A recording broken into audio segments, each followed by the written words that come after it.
Everyone, and welcome. Sorry for the slight delayed start. We were sorting out some internet issues, but my name is Rob Phelan, also known as the FI Educator Online, and we are here today to talk about creatively funding college. So you're thinking about going to college, or maybe you've already committed to go, and it's around this time of year, we're recording this in the spring, that a lot of students are asking themselves, okay, like, how am I going to pay for this thing? How am I going to afford it? How do I keep my student loans as low as possible? And we're bringing in Nia Grant from College Cash Coach, who is going to help us figure out creative ways that we could pay for college. So even if you're not college bound, a lot of the lessons you're going to hear here are really just about thinking about the problem a little bit differently. How do I find money in different places? How do I get what I want in different ways? I think you're going to find value in this conversation, whether you are college bound or not. And if you're a parent watching this, definitely make sure that you are keeping track of the questions that you have, dropping them in the chat if you're watching live, or sending them in the comment section on YouTube, and we can get in there and answer them for you. If you're a student in the classroom, hopefully you've got your reflection document in front of you and you are ready to answer some questions. The first one that I asked you was, as of right now, do you feel like further education is in your future? And give a couple of sentences about like where you think you're going. So have you thought about it yet or not? So while you guys are writing that, we're going to let Nia introduce herself and let's get this party started. Nia, how are you doing? Hey, I am fabulous today. It's almost Friday, so it's great. Nia's frozen on my end. Can you hear me? Yes. Hey, can you hear me okay? Yes, go for it. Okay, perfect. Well, hey everyone, my name is Nia Grant, founder of the College Cash Coach, and I actually won $1 million in scholarships to go to college. And I did a lot of things while I was in school, had a lot of cool creative opportunities, so much so that I earned a 6-figure net worth by the time I graduated, and I bought my first house. So I say all this to say that these are great blessings. And then I turned around and I started College Cash Coach to teach other students how to do the same, because you don't have to be a broke college student. You don't have to struggle and not know what you're going to do next. So that's why I am here to help students and, help you go forward. You said that way too casually. Did you say you had $1 million in scholarships? I did. Oh my goodness. So disclaimer, I did not go to college in the US. I went to college in Ireland, which is different system altogether. It's mostly paid for by the government. You pay like for your lodging and books and food, and that's about it. So the idea of like having to fund a very large bill in most cases is different for me. And I know my son will eventually get there, but I have students every year going through this and they're talking about paying for college, and we're talking like 5-6 figures to go to college. And the idea of winning $1 million in scholarships, that's incredible. And then also finishing college with a 6-figure net worth. We got to hear more about this. So yeah, let's talk about the scholarship side of things. So what's a scholarship and how do we get $1 million worth of scholarships? Okay, first of all, I think that's amazing that Ireland pays for college, Unfortunately, that's not really the case for a lot of universities here.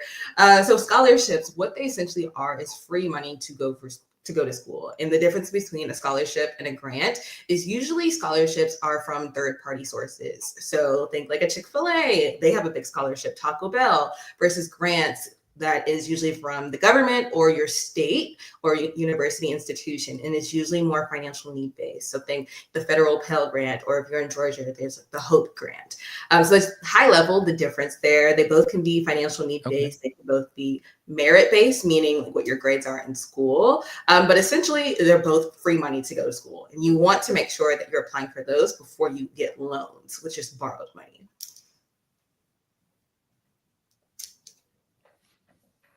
And then as far as how you win them. And I'm not sure if the rest of you all are having the same experience as me. Nia's cutting in and out for me. So Nia, hold on for a second. Okay. So yeah, we're losing you a little bit, and I'm not sure if that's my end or your end or what it is, but so talking about the scholarships being something that you would get from an external source, local companies, businesses, things like that, grants, more government agencies. Was there anything I missed on that? No, that's about it. Can you hear me okay? Better now, yes. Okay. See, AT&T just decides to embarrass you. You're coming in okay on my end. So if there's any questions or if I'm missing anything, please feel free to put it in the chat or in the comments. But yeah, high level, that's the big difference between scholarships and grants and how to win scholarships. Usually students don't want to apply or they fear the application because of the essays. And I know essays can be very daunting, very scary, but if you break them down, I promise you, you can do it. One of the best ways that I love to write essays and I like to help my students write their essays is just using voice to text. So if you open the Notes app on your phone and you just start talking, and that's the best way to start writing your essay, because usually you can say like 500 to 1,000 words within 10-15 minutes. And I know we all talk a lot, so therefore we can all write essays successfully. Okay, and we'll come back to the essay writing tips in a second and more specific on scholarships. But one of the questions we had in our sheet was, what are the alternative ways of funding? So we have grants, we have scholarships. Is there anything else that you would say would chip into the cost of paying for college? Yeah, so my school, it was about $50,000 to $55,000 per year. So that's a lot of money, especially when you multiply that by 4, you're looking at over $200,000. And that, unfortunately, that's the average cost, I feel like, for a lot of universities in public or private universities in America. So after scholarships and grants, my next biggest funding source was internships. So an internship is usually a 2 to 3 month program that you can take a part of while you are in college with an outside company or with your university. And you can get paid a lot of money to work these internships and also gain valuable career experience. So I did an internship every summer while I was in college and made over $30,000 from my internships. So that's a great way to help reduce some of that college cost. Outside of that, you can have a work study on campus during the semester. And usually work study jobs, they put your schooling first. So it's not as taxing or as hard on you as say you got like a regular job while you were still in college. A lot of times it's something like working at the library or scanning in people at the gym. So they're not really very mentally heavy. So you can still, do your homework potentially while you're at your job or in class. So I would say those 4 methods is what I use personally to reduce my school costs. And it's the way that you can do it as well, to creatively get rid of some of those costs as well. Yeah, and I would throw one other one in there, and that might be that you found a job that is willing to help pay for you to go through college because they want you to have the skills and qualifications that you would have at the end and are willing to kind of wait for that, and usually in exchange for you committing a certain amount of time to the company. We see this very commonly in the military as well, where like you join the military, they pay for your schooling, and in return you owe X number of years of service as a result. So there's lots of different ways that we can fund this college problem. And we want to go into each of those, more specifically. And we'll start with scholarships because I think that's a huge one and one that kind of gets forgotten about in a lot of cases. We hear every year, at least I do, because my social media is full of personal finance stuff, but there is millions of dollars every year that goes unclaimed in scholarships because nobody bothered applying for them. And not every scholarship is going to be one that there are hundreds of thousands of applicants. Like there are so many scholarships out there. So can you tell us a bit more about like where we should be looking for scholarships? Oh yeah, you said it perfectly. I mean, hundreds of millions of dollars that go unclaimed. And like I said, scholarships are mainly from private organizations, so companies, etc. And they set aside budget to give scholarships to students. And if students don't use it, the budget just goes back to the company. So you might as well apply, put your hat in the ring. And the scholarships can range from a few $100s to tens of thousands of dollars. So I would say the ones that get overlooked the most are usually the local ones. So if you look up like on Google, right, put your county in or the city and the state that you're in and just put scholarships after it, you will find a lot more scholarships that you could directly apply for with less competition. So if you think like I was in Henry County, Georgia. So you apply for a Henry County scholarship versus the Gates scholarship, Bill and Melinda Gates. Bill and Melinda Gates have 20,000 applicants, while a local county scholarship may only have 20. So you think about your odds of winning, it's probably going to be higher if you stick locally. And then after that, like I was saying earlier with writing your essays, you can reuse and recycle them and upcycle them. Of course, don't plagiarize. ChatGPT is really heavy, so don't just try and AI all of your essays. There are creative ways that you can do it to make the process easier for you, not harder. Yeah, and I feel like I've gotten great advice from other people as well. Cody Berman is another person who's been a guest on here who had, I think probably 60,000 plus in scholarships, if I remember right. And he was like, if you treat writing for scholarships like a part-time job, you'll actually make way more money from the scholarship writing than you will from any part-time job that you could work, unless you're making like 50 to $100 an hour. Like, it's an amazing return on your time. So if you're a junior and you're going into your summer for your senior year, like, you might say like, okay, instead of me getting a part-time job this summer, I'm going to write scholarships for 2 to 3 hours a day. I mean, you think about any part-time job, you're going to be in there probably 6+ hours a day. Devote some of that to writing scholarships. You're going to come out ahead, and you're going to come out with more, because this is a numbers game in a lot of cases. Like, cast your net far, cast it wide. And the essays, in my experience, are very repetitive. Like, you get maybe 6 or 7 common themes that most colleges ask you about. So a lot of your essays can be reused or upcycled, as you said, with minimal tweaking just to get it to fit a new college. Oh yeah, for sure. And like you said, numbers game, I probably applied to 100 scholarships my senior year of high school. So spring semester, this is a great time to start applying. But my senior year, I applied for about 100. I won maybe 15 to 20. And with that, that is how I got to the $1 million. So definitely a numbers game. And you can't quit at number 40. Like I said, I went to 100, and sometimes it takes more than that. I like to say students probably have a 10% win rate on average. So just try and apply to as many as you possibly can. And you asked me where to find them. So, start off with your local communities, local government, your parents, whatever job they have, you can ask them if their job offers scholarships for students, because a lot of big companies do that. And I love to do an exercise called a mind map, where essentially you just write your name in the center and then answer a bunch of different questions about you outside of it. Like, so say, for example, I put Nia in the middle, and then I ask myself, okay, where do I like to eat? I love Chick-fil-A. So I put Chick-fil-A out there. I love Nikes. Those are shoes. What church I go to. Put all of these things around your name, and then see if these organizations offer scholarships. Because 8 times out of 10, they probably do. Like, there's a Chick-fil-A, a Taco Bell, Gates, Dell, HP. They all offer scholarships. So you're already using these products. You might as well see if you can get money from the company as well. And then after that exercise, I would say use social media. Instagram, TikTok, LinkedIn, a lot of different people offer scholarships and they post about them all the time. And, Rob's going to share my social media. I also talk about scholarships, and there's different websites that you can use. And Rob, I'm happy to share that with you, and you can put them in the chat and share your students. Yeah, there are lots of websites that will just list scholarships that you can go find them. One that you mentioned that I forgot earlier when we talked about funding sources is your own part-time job, if you have one. So say, for example, you work at Starbucks. Starbucks has a scholarship program to go to whatever university they're partnered with. And I believe it's an online one, but it exists. I have Wegmans in my area. So if you're in the Northeast of the US, you're more familiar with Wegmans than maybe anywhere else, but they offer scholarships for their workers to go to college, and they can earn part of the tuition from that. And I don't even know if they have to be working through it, or they just have to be working at Wegmans when they apply for the scholarship. So check your own part-time jobs too, to see, is there anything there? Or get really creative about this. Choose part-time jobs that offer scholarships for college, and make sure you're working one of those jobs as you build up to going to college. Now, that's next level thinking right there, that you're forward thinking enough to be like, okay, what skills or interests do I have? I want to make sure I have a job in that, but also, does it offer me any scholarship opportunities going forward? I think Wendy's is another one that offers one. Taco Bell has one. So a lot of those part-time jobs that are very popular with teams, yep, they got them.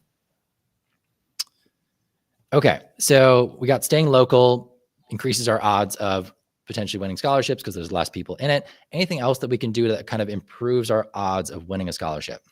Ooh, this is a good one that I tell my students, is to follow up. Right. So a lot of people just, kind of blindly put in their application, but you will really go above and beyond if you follow up. So sometimes you don't hear back from the scholarship on if you won or not. And I know that can be so just anxiety driving, but if you simply send a follow-up email, hey, just checking in, of course, be respectful about it. That will really set you apart differently. And then also, if you've done your essays or interviews, if you can thank your interviewer, which, a lot of times when people are reviewing scholarships, these are volunteers, so they don't get paid to do this job. So if you take the extra above and beyond step to send a thank you email, write a thank you note, give them an update. Say at your interview, you said that you were studying for this test, you passed the test and you got a great grade and you actually got an award from it. Go ahead and follow up with the organization. They love to see that the students that they're investing in, they're actually seeing results from that. So I would say follow up. That's a great way to set yourself apart and have a higher chance of winning. And I'll add to that, keep a spreadsheet of the scholarships that you're applying to and what stage you're at in that application process. So like date it, this is the scholarship I applied for. Maybe this is the person I spoke to or interviewed with or whatever it was. And then did I follow up? And that's a great way to keep track of it, particularly if you're going to apply to 100 plus scholarships. Like it's hard to keep track of which ones did I talk to already, which ones did I resend these things into, which ones did I follow up with. So just Google's sheet or something like that, where you can just like keep track of it, which ones you've done, which ones you've applied for, who you responded to.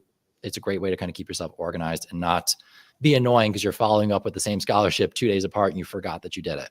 Yes, yes. And everybody loves Notion as well. Whatever your method is, if you're a pen and paper, I know for me, talking about deadlines and following up, I'm a procrastinator, I'm a recovering procrastinator. And I'll tell you a short story. There was one scholarship that I applied to and I did everything. I went through the essays, the interviews, the resume. And the only thing that I had to do was submit a headshot by Friday at 11:59 p.m.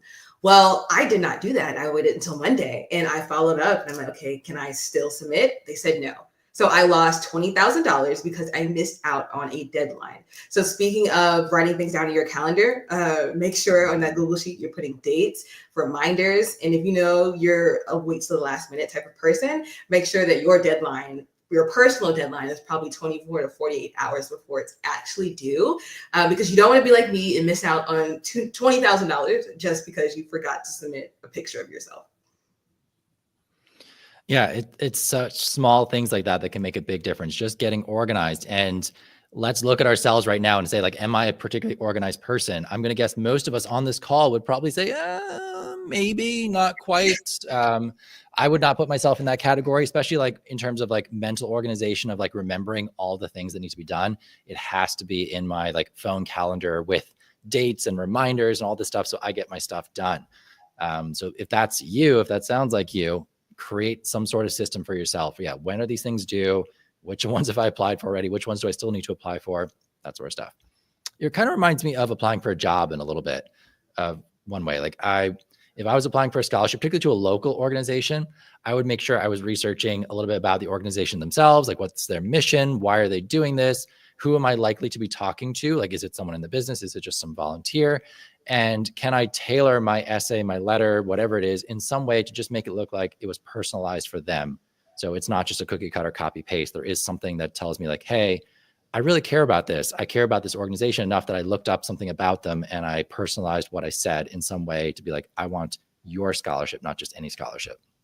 Yeah, no, that's a good one. And specifically the keywords that they use on their website, so that they have specific words in their mission statement or their vision statement, incorporating that into your story, whether that be through your essay or your interview, definitely sets you apart. And if you can look up that person on LinkedIn, that's a huge, it's actually a very much untapped resource. Yes. That students don't use. But if you can look up that person on LinkedIn, and most of the time we all have something in common. So say they're from the same state that your mom's from, and that's another conversation starter, icebreaker, and it'll make you more memorable.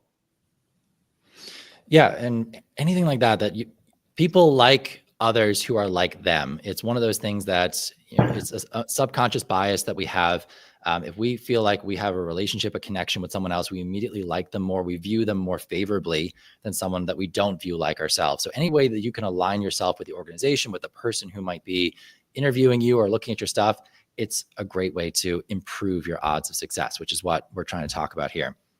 Yeah. Other things that we didn't talk about, what are subgroups that you belong to? So I would say look for your religious groups, look for organizations that your parents belong to. There are groups for different areas, different career interests, different ethnicities. There are scholarships that go for all of these things. There are scholarships available just to female versus male. there are so many subgroups where there are people who are like, I want to support that particular person. And if you fit in that box or in that group, or you want to be in that group, that can be a great way to find a scholarship that maybe is more tailor-made for you and everybody can't apply for it. So again, you improve your odds because there's a smaller group looking for it. Yeah, and that's a good thing to add on that mind map exercise where you're kind of writing your name in the middle, and just add everything about you, everything about your family. These are all types of scholarships that you can apply for. Like fraternities and sororities, that's another big one. So if anyone in your family is a part of a fraternity or sorority, that's an easy scholarship that you can apply to. Yeah, there's so many, there's creative ways everywhere, and we probably will forget some of them here today. We'll probably add them in the comments. So if you are watching this video later, look in the comment section, see if we add anything else. Or if you are watching and you have a creative way that you funded college or that you've heard of, throw in the comment section. This can be a great way to crowdsource some really cool ideas. All right, so we talked about scholarships. Grants, you said, will come from the government. Is there anything different about grants that we want to think about, or is it still just like an application process that looks very similar to a scholarship? Similar application process. Usually it's not as taxing, actually. So you probably won't need like recommendation letters or anything like that. Most of the time they are financial need based. I would say maybe a bit different is like it's usually a first come, first serve type of situation for a lot of grants. So I would get on the applications as early as possible, especially with grants. Yeah, because a lot of them are needs-based. So like either you meet the criteria or you don't, and there could be a fixed pool of money. So the sooner you get in, the better. So time-wise, that should be higher priority maybe than some of the scholarships unless deadlines are coming up. Good. Right. And usually, like I said, you don't have to write essays or anything. They're usually faster applications. So if you can get those done. Okay.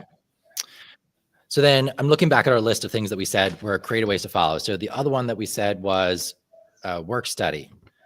And I do want to talk about that a little bit. So work study, we said, was you've got a job, you're employed by the college typically. And it's a job that's usually, it's pretty like low intensity in terms of like the amount of time, energy, focus you have to put into it. I remember being in grad school. So I went to grad school in the US and I paid for my grad school through a grad assistantship. So this is where the college employed me to help coach the women's soccer team and gave me college for free as an enticing thing to come coach there. So I got a stipend and I got college for free. So that's another way to creatively fund grad school. You don't typically see it for undergrad very much. But when I was there were students or players of mine who did work study, and they were like working the laundry room, and they would like throw in a load of laundry and then study at the desk for an hour while they waited for it to be done and then do it again. Or they were working in the gym and they were just checking people in as they came in. But like in between checking people in, they were just like working on their stuff, on their computer or on their notebook or whatever it was. So low intensity, not super high expectations. A lot of like, I feel like babysitting jobs, like where you're just kind of keeping an eye on a space and making sure that people aren't messing around. Yeah, I mean, easy way to get things done for your school, testing, studying, etc. Plus also make some money on the side. And depending upon which part of campus you're in, your work study or say an on-campus internship could be aligned to your major. Like for example, I was a chemistry major. So if I wanted to, I could go to the College of Science, still do something easy like checking people in, but then also having that opportunity to network with professors or other alumni from the College of Science. So I would say the biggest thing about being in college is using your resources. Like you are unique in the fact you have that .edu email, whether you're in high school or whether you're in college, because I promise you when you graduate, you don't have access to that, and you won't have access to as many resources and people who are just willing to help you. So I think that's definitely one of the biggest takeaways. If you only take away one thing from this, is use your resources. Yeah. And I mean, it's a hard one. I know. Cause like, you're like, use your resources. And for some of us, it could be like, I don't have any resources. Like what resources are you talking about? We're not even aware of what's there. Just as you were saying that, I was like, okay, let's say I have my heart set on going to University of Maryland. So I'm in Maryland, like University of Maryland. I might contact their alumni network and be like, okay, who are alumni in my area? Do you know of any scholarships for students going to this particular university, or any advice that you could give me? Like, these people are a wealth of information. People who've gone through the system before you, use it. Like ask them, ask the admissions office, like, hey, like, do you know of any scholarships that are available that, students would typically apply for? See what they tell you. Being a dorm rep is another one that kind of comes under work study, but I don't know if it's quite considered the same thing. not usually available to freshmen, but usually from like sophomore onwards, you can apply for these. And it's where like you're in a college dorm. So the shared living facilities that the college offers, you're on campus, it's college accommodations, you're not in your own house. And they'll usually have blocks of students, and they might be separated by major, might be separated male, female floors. And they'll usually have a student on each floor or in each area who's responsible for kind of disseminating information from the college. Like, hey, let the students know this. You're kind of the, not quite the hall monitor, but you're sort of in charge of that area and making sure that people are doing what they're doing. But you typically can get either reduced accommodation or free accommodation in exchange for doing that. And that's a big cost. Like, that's not a cheap thing. Like, you think about like the ticket price of college is one thing, but like your food and accommodation are also big ones. So can you get those covered in some way? Can you find some way to get a food pass through the job that you do or a service that you offer the school?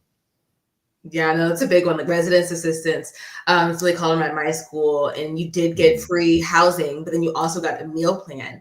And I know, Yes. for example, your freshman year, they forced you to have a meal plan because, of course, they want to make sure you're eating and you're adjusting. But those meal plans are like thousands of dollars. So it definitely adds up. And I know at my school, they did this thing where you did a survey and you got like 100 free like dining dollars every semester. So, you know, take advantage of different surveys and just creative things that you can do while you're on campus to save money. And because you're in college, a lot of times they'll have free food at the different organizations and events that you're a part of. There's free entertainment.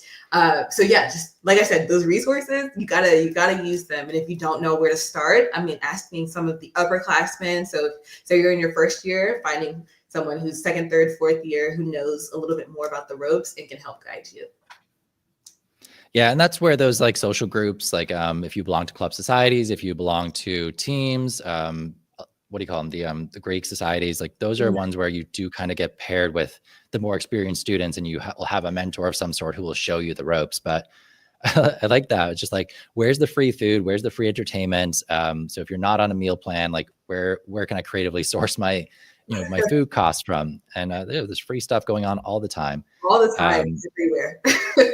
And I know some colleges would be very angry at me for saying this, but I know plenty of students in the college I went to for grad school, they would get they get the cheapest meal plan that gets them access to the dining room once per day.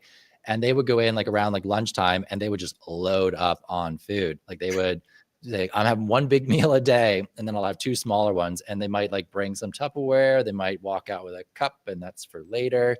So like, there are ways to make that dollar stretch for sure. And making sure that you're looking for those is just that personal finance, creative way of funding things within all school rules, of course, respectfully. Yeah. Okay. So like in terms of other stuff, you mentioned an internship. Can you tell us a little bit more about the internship you had? Oh yeah, internships are a really great way to not only gain experience from your major and understanding what it is you like to do, what you don't like to do, because why do people go to college is usually to get a job. So I think internships are the best way to kind of get that job more streamlined. And plus you get to make a lot of money. So my first year after my freshman year, like I said, I was a chemistry major. So I actually did an internship with the Department of Energy. So I was in the lab and then I got paid like $10 an hour. My second internship, I was at Procter & Gamble. I was actually in marketing, which is not related to chemistry at all. And I was like $23 an hour. And then my last one was at JP Morgan and I was in credit and I was like $40 or $45 an hour. So as you can see, the salary progression increased each summer. So each internship, you also get more experience.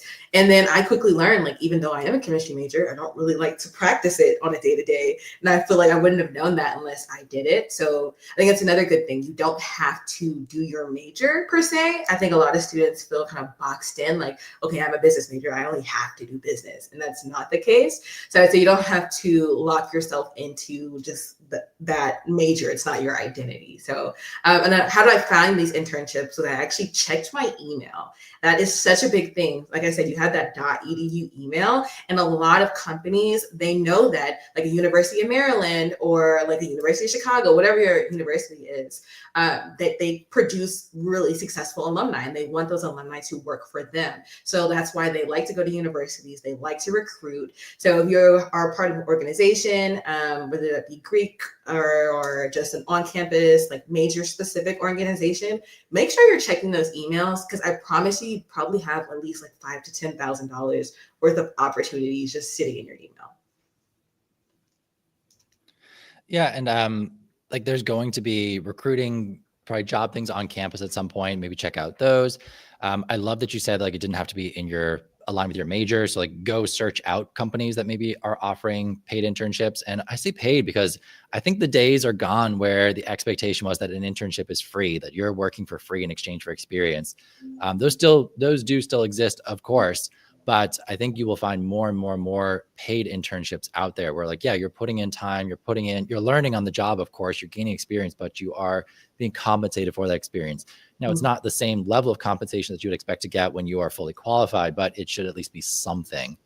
And make sure you're looking for that.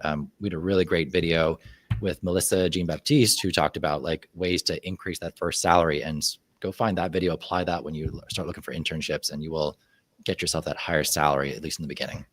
Yeah, and kind of like you said about for scholarships, and it's an exercise. You can apply that to internships and applying for jobs, or just any opportunity really that you're going for. Yeah. All right, everybody, let's do our trivia for today. So if you're new around here, we do a trivia section in each of these videos. I'm going to ask you a question. Put your best guess on the back of your sheet, or if you're just listening, best guess in your head what you think the answer is.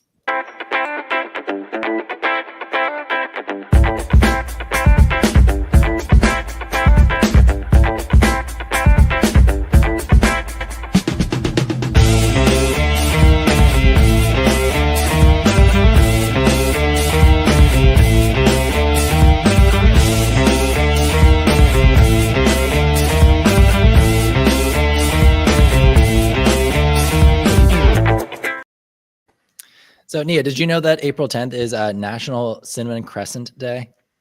Because I did not know that before I started. But I was like looking for like, what's the obscure holiday that is on the day that we were recording? So today is National Cinnamon Crescent Day. And I could not find a single stat about cinnamon crescents and US, but at least I was able to find something about cookies. So how much does the average US household spend on cookies per year? Put your best guess down in the box at the back of your sheet. And Nia, I'm going to ask you your guess too, by the way, when we're done. So okay. we'll come back at the end of the section here with the answer to that, and we'll see how you all did. But right now, I want to go into the Q&A section from the students. So if you are watching at home, you're in school, and you have a question for us, please do drop in the comment section. Teachers, if you are supervising and your students have questions, please do drop them in. If you want to give us a first name to go with that, we can at least make sure we're addressing that to the right person. But I do have a couple that I've received so far, and let's get those in. So Smika asked, do I have to pay taxes on scholarships? So are scholarships considered income, or is it something totally different? And if it's income, is it something that's taxed? And I know you're not a tax professional, but like I would love to get your at least take on this, and we'll throw out the caveat that this is for educational purposes only, and please check with your accountant before taking anything in here as like advice. Yeah, first of all, it's a great question. Great question. I would say typically no, especially the scholarships that are used directly for expenses. So say like the tuition, the fees. Honestly, you're not even seeing that money. It's going directly to the cost. So I would say no. The only part that may be kind of questionable is the refunds that you get. In my experience, I haven't seen that. But of course, as policies change and things update, that may or may not be the situation going forward. But I would take safe guess is probably no, but definitely, like Rob said, talk with your tax professional and your financial aid office for your specific scenario. Yeah, it was a really good question. And one I didn't know the answer to. I was like, I'm curious about that too. Same thing with like student loans, like it's income coming in. Is it taxed or not? That would be a question I would have. Any thoughts on the student loan one? Ooh, student loans are good. So I'm definitely not a student loan expert. I didn't have any student loans, but I think one student had a question about what do you do? Like, do you have to use all the money? So usually you get a refund, right? So if you think cost of attendance, say for example, you get scholarships or loans, the max that they can give you is your cost of attendance. And the cost of attendance versus tuition is literally just you going to school and just going to class. While cost of attendance also includes things like room and board or your transportation, books and supplies. So all those miscellaneous costs, which can range in fees. So usually the difference between cost of attendance and your tuition would be the refund that you get on a semesterly basis. So I would say definitely exhaust the free money, so the scholarships and grants, because that's money that you don't have to pay back. And if you have student loan refund, I would say be very cautious because that is money that you're going to have to pay back. And depending upon which type of loan you get, you'll have interest or not. So I would personally say probably send the money back. You do have some time to send it back. You don't have to use it. And instead get something like a on-campus job or a work study to cover some of those additional costs. Yeah, and if you are really curious about student loans, I am going to have Megan McGuire from Student Loan Planner coming on as a guest speaker in the next, I think, week. Actually, she'll be on. So if you have questions specific to student loans, I mean, come on over. We would love to answer those. And it's so hard because student loans is changing by the minute. So we're recording this in April of 2025. The student loan situation is very unpredictable right now. Like we switched administrations from the Biden administration to the Trump administration, and student loans under the Biden administration were still kind of like, we weren't sure exactly what was happening. There was pauses, there was potential forgiveness going on.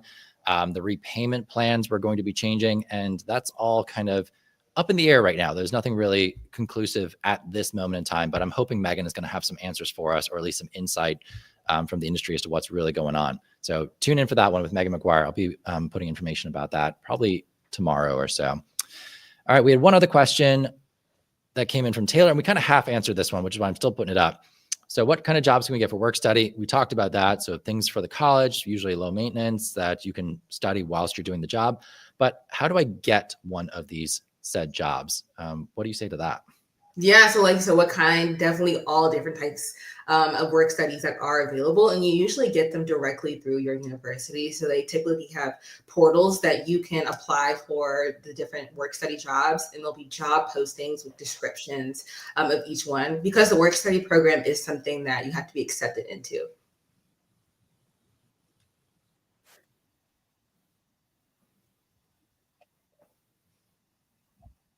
All right, Nia, you dropped out of me there for a second, but I think you were saying that the college will have job descriptions posted and that you'll be able to see like what they entail, and that there will be somewhere central that you could apply for those.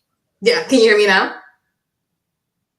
And I think I've lost Nia at the moment, but when Nia comes back, we'll confirm that that is actually true. Oh, there you are. Hi. We had Hayden. I know we already kind of talked about this a little bit. Or sorry, Sean. What internships did you take part in, Nia? Oh, can you hear me? You answered what, 3 of? Yes. Yeah. Okay, I'm back now. Yeah, so different internships. So like I said, one was with my major, really. So I was doing research in a lab. Second one, I was marketing. And the third one was in finance. So all types of internships at these Fortune 500 companies, or you can work for the government, or you could be with the university. So many different ones out there. I know Handshake, that is a really good platform for your students to find internships and apply to them. And like Rob was saying, if there are any on-campus like career fairs, which they usually do one each semester, definitely go to that and get some experience networking and practicing pitching yourself. Yeah, there's some really good advice in here, all. I hope you got it. And if you ever want to find this replay will exist forever on YouTube. So make sure you go find it, watch it again, take notes. There is so much in here. And I know maybe you didn't get it all the first time around. So go back and watch it again and make sure you got everything that you need out of this. All right, so Nia, that's the end of our Q&A section. I know other questions pop up, but if you're watching, you got one, throw it in there. If you're watching the replay, put it in the comment section on YouTube. Nia or I will keep an eye on it, and we will try and answer those questions for you as they come up. But one question I ask all the people who come on here is, what is your number one piece of advice for teens when it comes to building wealth in the future? And I'd love to know, like, what's your number one piece of advice? What would you recommend to the teens watching right now who are just getting started on their wealth building journey? Ooh, that's a great question. My one piece of advice is definitely to make the ask for help while you are still in the position to be able to get help. Like you were saying about resources, like you said, there's so many resources that you wouldn't even know. Like one that I thought was pretty cool. Like I'm really into creating content, and at my university, you can actually rent like really high level, high quality laptops and cameras and different types of equipment, audio, lights. These are things that I wouldn't have known if I didn't make the ask and I didn't use that resource. And you can use something like content to develop another stream of income. So I'd say make the ask because the resource is probably there. You just may not know about it. I love that. Like, just ask the question. Like, the worst you're going to hear is no, or we don't got it, or it's not possible. But so many people never just ask the question for what they need or what Yes. would help them. Yeah. That's huge advice. I love that. All right, all, let's find the answer to our trivia question before we wrap up today. You got your answer ready, Nia? Ooh, yes, yes.